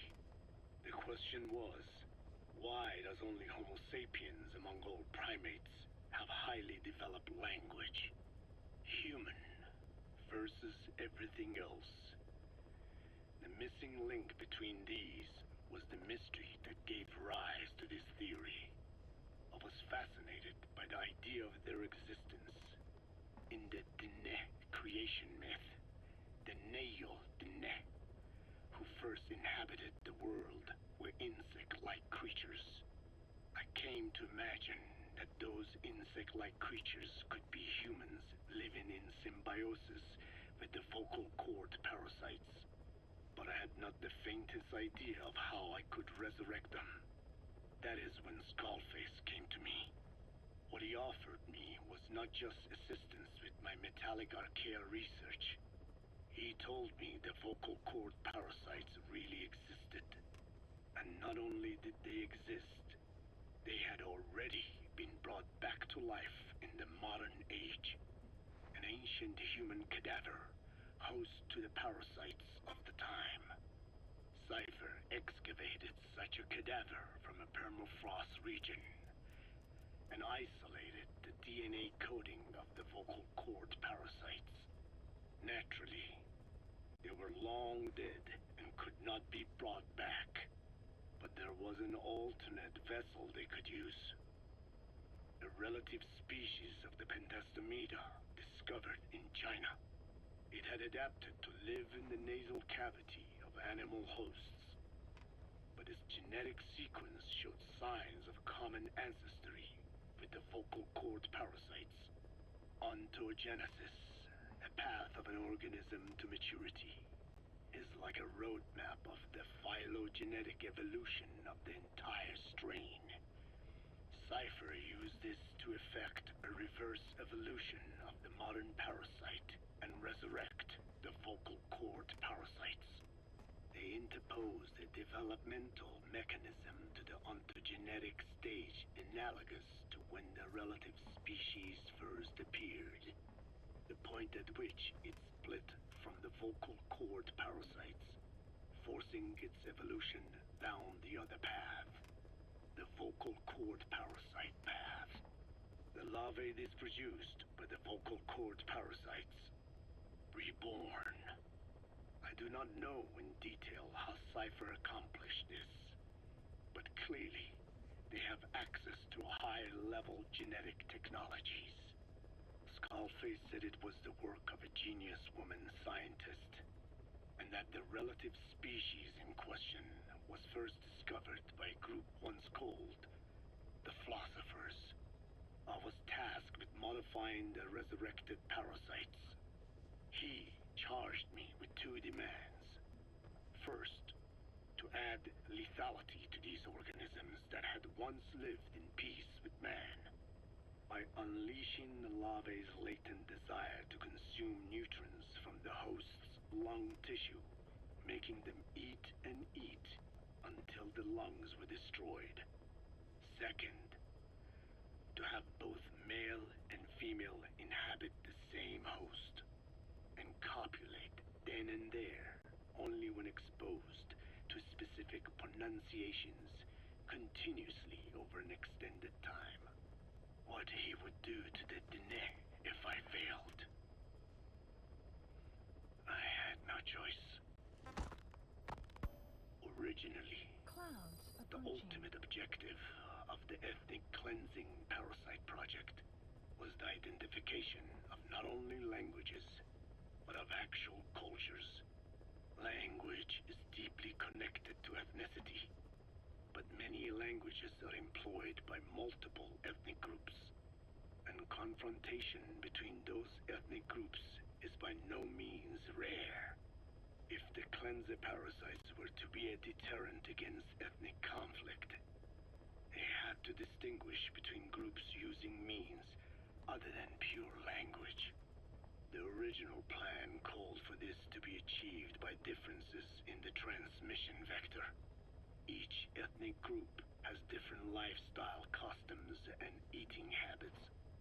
For instance, parasites living in shallow water and taken in through the skin could be used to target rice farming groups, or parasites using cows as their intermediate host would be ineffective against cultures that abstain from eating beef.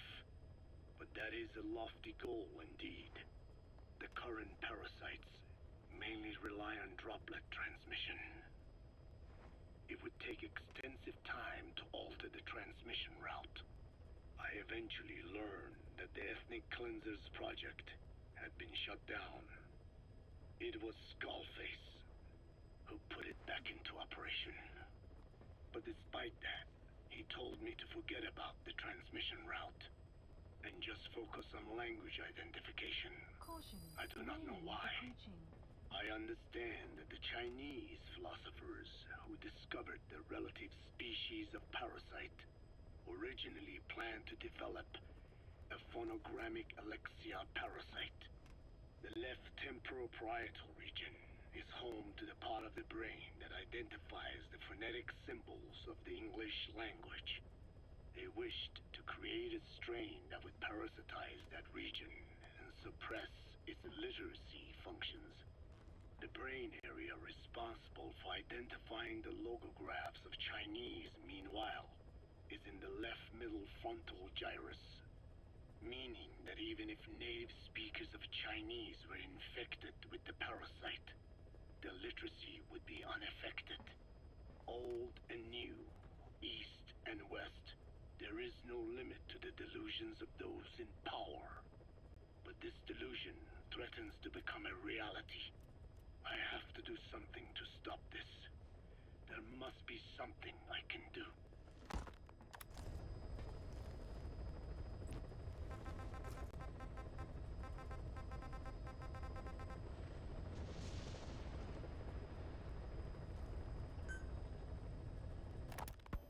Fine. Yes, Strangelove was doing AI research in that lab. Why hide that until now? Why? Okay, so what? I wasn't working alone. You've got to understand. You do understand, right? I didn't want to drag her into this. It's my load to bear, alone. So you didn't create the AI intended to drive Sahelanthropus. It was Strangelove. Skullface was never in favor of AI control. So naturally they argued. Strangelove, she got him angry and he killed her. How? You didn't see it? So you found her inside that pod after the fact. And you just left her body to rot in there. Or perhaps you put her in there afterward. I asked him not to take her away from me. So she was killed by Skullface, but you asked nicely, and he put her body in the AI pod for you? That's right. Pathetic. You know, we have another idea. That you killed her. Me? I couldn't kill her. You killed her and locked her body in the pod. I wouldn't. Don't treat me like one of you. I can't just kill anyone whenever I feel like it. I'm a normal human being. Oh, I see. So you just shut her inside and waited for her to die. I would never do that. What, you mean she killed herself? Yes. She climbed inside that pod and shut the door. It can't be opened from the outside. It was suicide. Suicide, I said. She killed herself. She got in when I wasn't looking and suffocated. She'd often try to do things like that. By the time I realized and opened the door, she wasn't breathing. I got scared and shut the pod again. I couldn't bring myself to open it back up. That's right. Me? Kill her? What is wrong with you? I see. Just tell me one more thing. Haven't you gotten enough today? Okay, I see it's a painful memory. You don't have to answer, just listen to the question. You see, we examined her remains. She had a scar on her lower abdomen, a surgical scar. It had been stitched up and had fully healed, meaning it was long before her death. She had a child, didn't she? Your child. Where's the kid? How should I know? So there is a child. I've never seen his face. What do you take us for? They took it all. Even my child. I didn't even know he'd been born. I lost everything. How old would he be? It's 4 years since then. And you know it's a boy. Strangelove said so. And his name? We called him Hal, even though I never saw his face.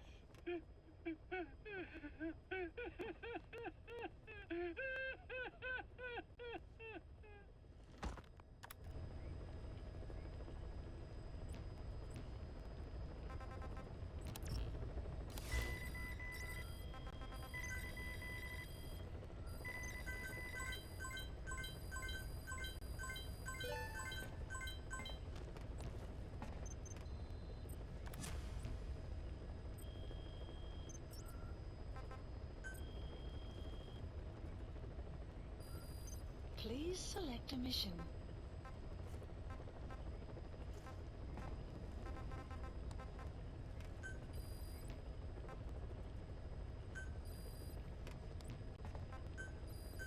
Unit dispatched. Unit dispatched.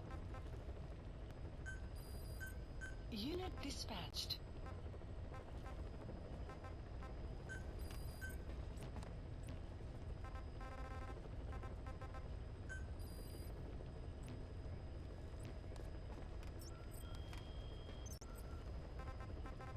Please select a mission.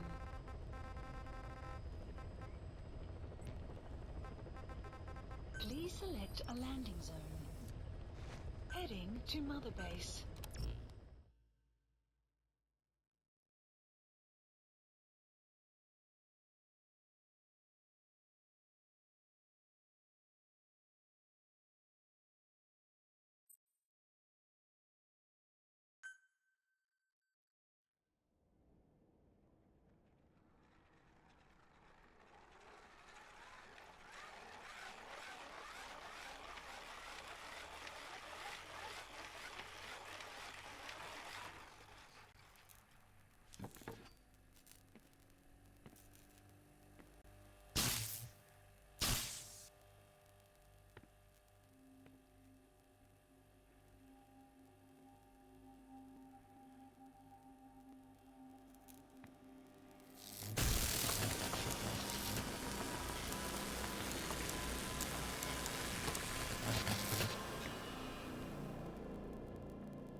You ready to talk?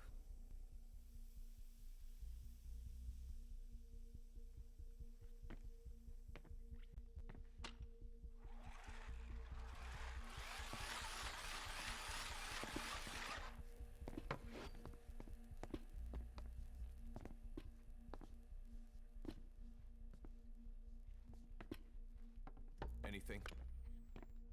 Still living up to her name. How about you drop the act?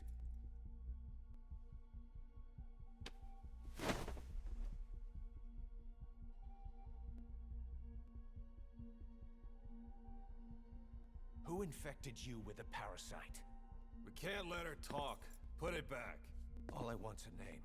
That won't trigger anything. Tell me. Tell me!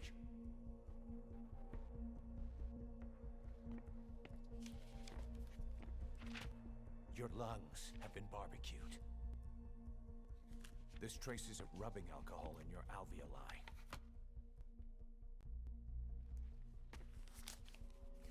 This was found adhered to your lungs, intact. A petal. White Star of Bethlehem. The hospital. Skullface sent you to Cyprus to kill Snake. You were burned inside and out. That should have been the end of it. But, all things considered, you look pretty damn healthy to me. We have Skullface to thank for that, right? I was the only one capable of applying them to parasite therapy. Until he stole them from me. Why are you here? Did Skullface send you? Or did you have your own score to settle with the boss?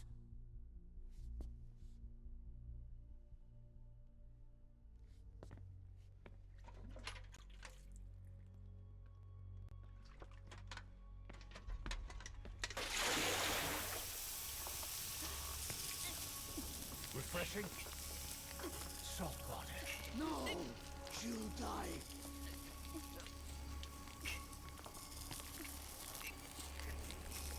His life isn't yours to take.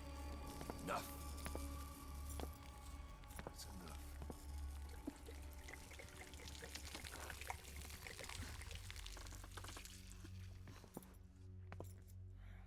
If she wanted to kill the boss, he'd already be dead. Same goes for us. She had plenty of chances. She can talk. She's not here to kill anyone. You're wasting your time. It doesn't matter why she's here. She works for you now. She's in love with the legend.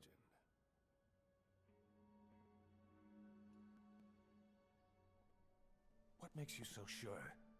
I was the same way once. What if she's a spy? What if I'm a spy? For you? Go on all day.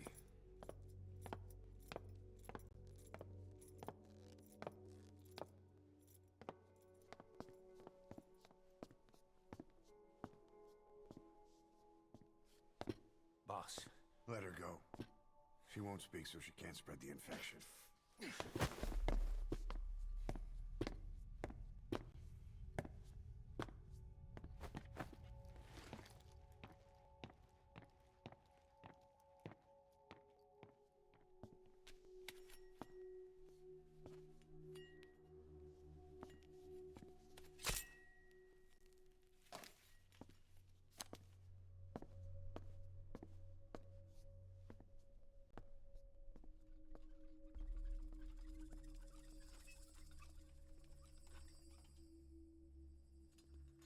Nabegitin Tisch?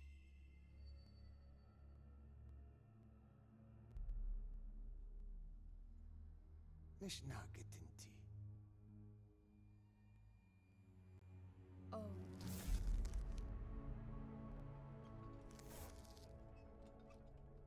Idiki blak anat e.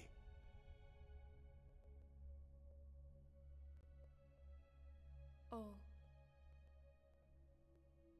Ako kode jisdesni. Dne bizad.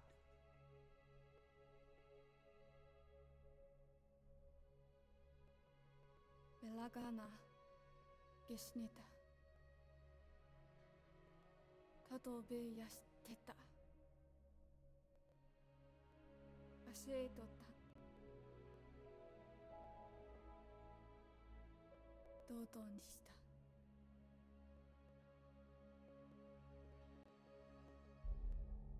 同等にした。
Please specify a project.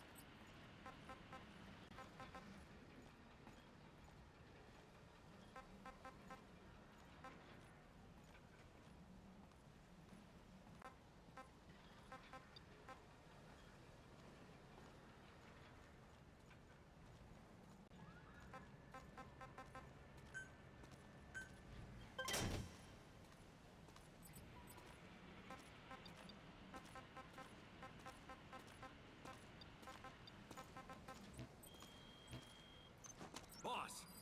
Welcome home. Please select a mission.